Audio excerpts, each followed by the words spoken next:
The carousel of progress as we knew it has played through its final scene. That family in the theater celebrating the past with all their gadgets and gizmos is a beloved attraction that is moving into its next phase. But did you know that its first iteration was a giant commercial for General Electric, like the company that makes all those appliances and electronics? It was part of the General Electric Pavilion at the 1964-1965 New York World's Fair. That's why John talked so much about appliances. It was a big corporate sponsorship. In fact, all those pavilions built for the 1964 World's Fair were corporate money sponsoring Imagineering research and development. If we go back a decade earlier, Disneyland itself couldn't have opened its gates in 1955 without sponsors footing the bill for a chunk of the park. That's even where the idea of Club 33 may have come from, Disney thanking 33 corporate sponsors with an exclusive club. So today, we're taking a look at 4 times when the Disney Parks corporate sponsorships accidentally created icons. From every Disney fan's favorite theme park characters to snacks you can find in your grocery store right now. Hey, this is Synergy Loves Company, where we explore how Disney connects to everything. I'm Eric, and corporate sponsors have always been a part of the Disney parks. So we're taking a look back at those times when it all started with a corporate sponsorship. And this first one needs a little imagination. Walt's Epcot was supposed to be a city of the future that showcased the world's cutting-edge technology through corporate sponsorships and showcases. And when that idea transformed into the permanent World's Fair that we ended up with, corporate sponsorships remained a big part of it. Every pavilion had a sponsor. While Epcot's in development back in the 1970s, Imagineer Tony Baxter was bouncing between pavilion ideas, trying to see where he could make an impact on this park. He had been working on the Land Pavilion, but his concept got shelved when the Land's corporate sponsor, Kraft Foods, wanted the pavilion to be more about the food that we get from the land. So he ends up pitching Kodak on a pavilion about creativity and imagination.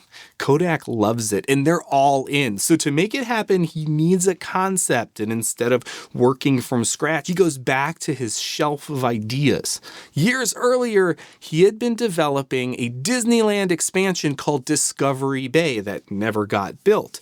And inside that unbuilt land concept was this attraction called Professor Marvel's Gallery. It actually got as far as artist Steve Kirk sculpting a model for it.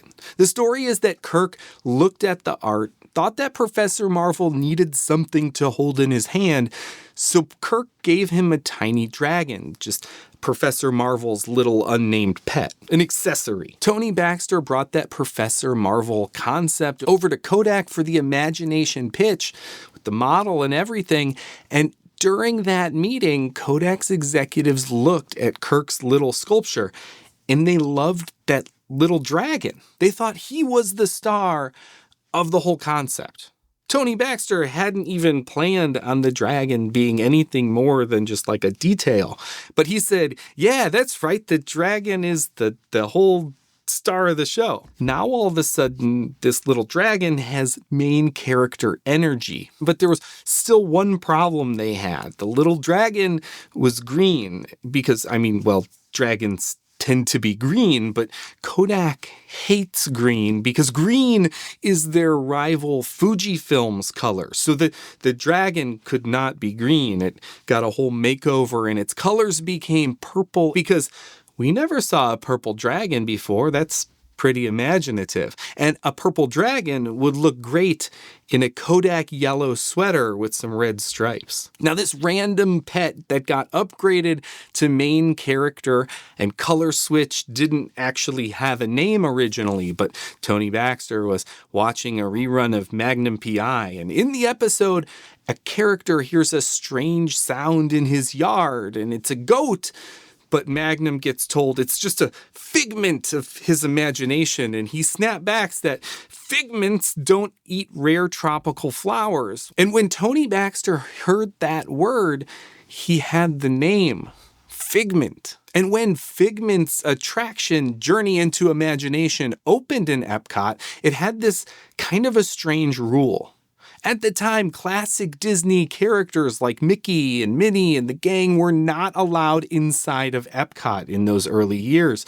The park was supposed to feel separate from the Magic Kingdom. It's its own thing. So Figment really didn't have any competition. He was pretty much the only beloved character in the entire park, and guests really latched onto him almost by default, but truthfully, he's really a great character. Flash forward over the years and fans are still attached. When they tried to remove him from the Imagination Pavilion in 1999, the fans revolted and he came back pretty quickly after that. The ride wasn't even close to what it once was, but at least he was back in Journey to Imagination with Figment. In more recent years, Figment has become an icon of Epcot, serving as the character ambassador for so many of the Epcot festivals. And they even opened a new meet and greet with Figment in 2023. And I met him because I had to, because he's my favorite. I mean, I got the shirt on right now. The purple Figment with that yellow sweater exists the way we know him all because of Kodak. Disney and Kodak actually go way back. Kodak was one of the first sponsors to sign on for Disneyland back in '55. I'm actually doing a whole ongoing series about all those 33 original sponsors that maybe have something to do with Club 33. And it's all over on my Patreon. We're talking all about what they did for Disney back then and how they're still connected to the Disney company. So you can support the show and check it out. There's a link down below to sign up for the Patreon. Okay, I get it. Figment, he's an icon, but he's really only in the parks. What about a Disney Parks corporate sponsor that shaped a character who brought Disney magic outside the parks? When Disney first made their push into Central Florida, they wanted some of their park sponsors to reflect their local surroundings, show the locals that they wanted to plant roots in Florida, that they were part of the community too. The Florida Citrus Commission and Disney worked out a deal that would secure sponsorship of this Tropical Serenade, or Florida's version of the Tiki Room, and the Sunshine Tree Terrace. And in exchange, Disney would make a spokes character for Florida Citrus. Disney handed off this mascot job to Bob Moore and Don McLaughlin, a couple of designers who had already spent years drawing posters and characters for the studio. They worked out a bunch of citrusy concepts before settling on something that I think is pretty amazing. It's a little bird, but instead of just a regular bird, this one would be made out of orange parts, like leaves and peels and oranges and stuff. His head is an orange, and his little wings, that they look like these little leaves from an orange tree. And of course, his color is orange. I mean, he's an orange. He was an orange bird made of orange parts, so they called him Orange Bird. And to fill in his backstory, Disney pulled out all the stops. They brought in the Sherman Brothers, that same Disney legend songwriting team behind It's a Small World, It's a Great Big Beautiful Tomorrow from Carousel of Progress, Figment's theme, Imagination. I mean, I could just keep listing Sherman Brothers songs, but that would just be the rest of the video. There's like too many. Anyway, the Shermans wrote a theme song and a bunch of other tunes for a whole Orange Bird record album, one that told his whole origin story set to music. But Orange Bird doesn't make a sound. He doesn't speak or sing, which was okay with the Florida Citrus Commission because their spokesperson, Anita Bryant, was a singer. Anita Bryant fronted the whole ad campaign. She narrated that Orange Bird record, and she sang the jingle. Her face was plastered all across print ads and TV spots, telling America that breakfast without orange juice was like a day without sunshine. Orange Bird was right there with her in all of those commercials. The two of them were basically a package deal in the public eye, which was not a good thing for our hero, the Orange Bird, because Anita Bryant was super homophobic and became a loud public voice against gay rights in the late 70s. And when this happened, activists called for a boycott of Bryant and Florida Citrus, and her career fell apart practically overnight, rightfully so. But the Orange Bird didn't do anything wrong. He was just a cartoon character who couldn't sing or talk, and he got pulled down by her anyway. His ad campaign just went away, and by 1987, Disney and the Florida Citrus Commission let their whole sponsorship deal expire, and so Orange Bird faded into obscurity, and maybe you'd only catch an old photo with him or an old home movie. He wasn't around like he used to. He was only the kind of character that diehard Disney Parks fans even remembered that he existed at all. But his story doesn't end there. Oh no. In 2004, Tokyo Disneyland brought Orange Bird back for their Orange Day holiday, a spring tradition where couples exchange oranges and orange-colored gifts. Japanese fans championed him, and that popularity eventually worked its way back across the Pacific, and it got big enough that in 2012, Walt Disney World brought the Orange Bird back home, restoring his figure to the Sunshine Tree Terrace where he'd been missing for years. And we all love him today. He gets in on those Epcot festivals too. But okay, Orange Bird is a corporate sponsored icon in the Disney parks. Again, he got out in the 70s with those commercials, but still today he's only in the Disney parks. But there's another fruity icon that got its start in Adventureland, just like Orange Bird, but now it's spread beyond the parks, and you might even be able to find it close to home. When it opened in the late 60s, Disney's Enchanted Tiki Room was sponsored by United Airlines. For a decade, the idea was that walking into the Tiki Room show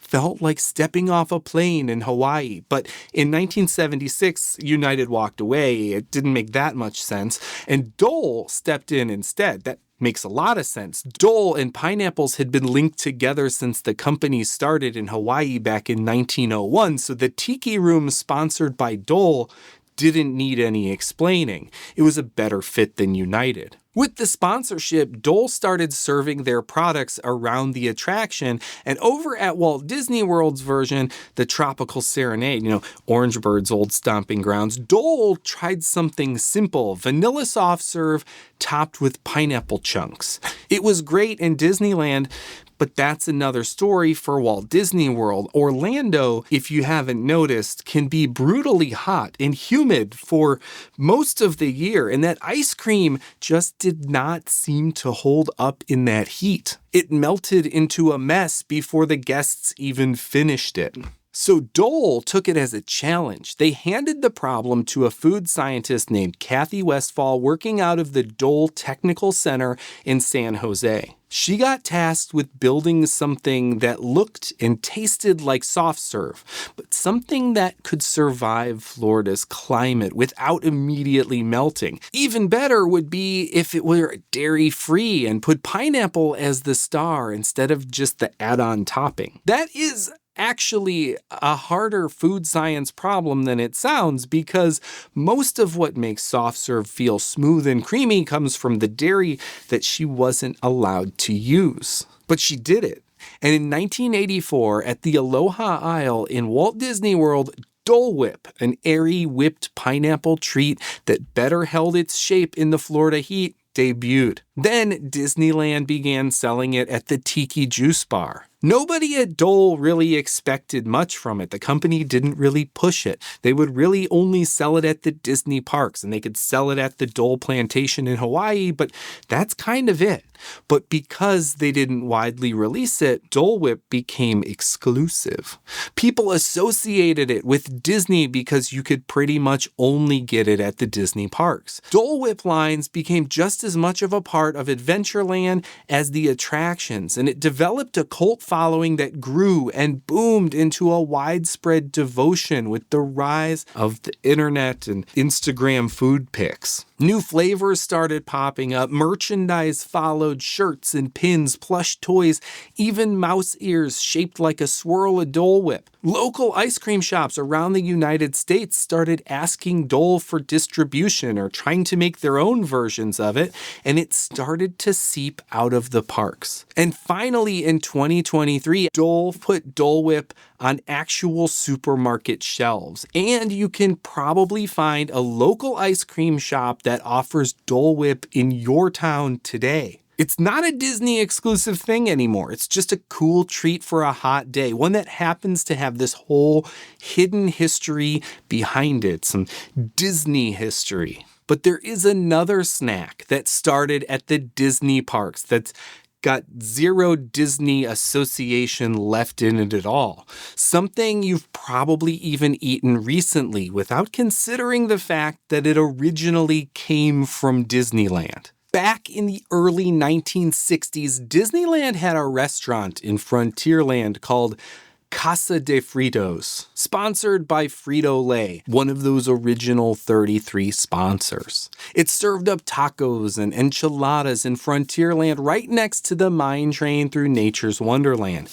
They even had this dish called taco in a cup, which kind of seems to have been some sort of like prototype of a walking taco, if you've ever enjoyed one of those. But that's not the snack we're here to talk about. Casa de Fritos was Mexican food with a corporate snack company's name stamped on the building, and every meal came with a free bag of Fritos on the side. They even had this cool interactive Frito vending machine where Frito, the kid, would call for the chips to be delivered from the mine, and they'd be mining Fritos down there. They were going through stacks of tortillas every day, but whatever didn't get used got thrown away. They needed fresh tortillas. The story goes that a salesman from Alex Foods, the food service company that supplied Casa de Fritos with tortillas and produce, well, he noticed all those wasted tortillas and gave them an idea. If you cut them into triangles and then fry them up, maybe give them a little seasoning, they'd be delicious. This was something authentic done in Mexico, a snack called totopos. The kitchen staff tried it, and Disneyland guests loved it. The Fritos came from that cool mine, but these totopos were really the golden snack. They decided to name the chips Doritos, which translates to little pieces of gold in Spanish, but it was kind of a problem when people wanted the Doritos more than they wanted the Fritos. Casa de Fritos was sponsored by Frito-Lays, and Doritos weren't a thing yet. Word spread, though, quickly through Frito-Lay's own ranks, and in 1964, marketing VP Arch West saw just how popular this restaurant snack had gotten, and he made a deal to collaborate with Alex Foods and start producing Doritos at scale. And within a couple of years, Frito-Lay's cut Alex Foods out, and they brought the whole operation in-house and shipped Doritos nationwide. From there, this snack was booming. First, it was just plain Doritos, like regular tortilla chips. We don't even have those anymore today. But then taco flavor hit the shelves in 1967. Nacho cheese came out in 1972. That's the current flagship we think is regular Doritos now. 1986 is released Cool Ranch. And like today, they have all sorts of Doritos flavors. Some are limited edition. It's not just some, like little rinky-dink little snack anymore. It's one of the biggest chip brands in the entire world. Their bags are everywhere in vending machines sitting on the shelf at a gas station or a grocery store, and they're worldwide. They're basically in every country that sells chips at all. You could even get those